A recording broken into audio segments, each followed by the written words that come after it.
ও, বহুত দিন পরে গ্রামে আসা। গ্রামটা তো অনেক সুন্দর, তো দেখতেও ভালো লাগে। অনেকদিন পরে আসলাম, গ্রামের মানুষও ভালো। এই পেটে তো চাপ দিছে, ওয়াশরুমে ধরছে। এখন এই সময় ওয়াশরুম কোথায় করব? আমি তো কিছুই পাইতেছি না। কি করা যায়? আরে ওয়াশরুমে তো ধরে বসে, কি করি? আমি তো আবার হাই কমার্স ছাড়া ওয়াশরুমও করতে পারি না। এখন কি করবো? এই এই তো দেখা যাইতেছে একটা হাই কমোডের মতো, দেখা যাক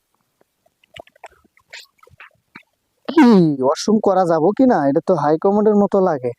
যাক, কেউ তো আর দেখে নাই, তো কোন রকম কামড়া দুই সাইরা দিতে পারি তাইলে ভালোই। আল্লাহ ভরসা।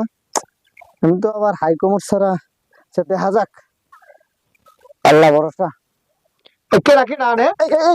গ্রামের লোক তো আসলে কেডা কেডা ওয়াশরুম করবো আর ভাই আপনি দিনে দুপুরে কি ছাগল চুরি করতে আইছেন?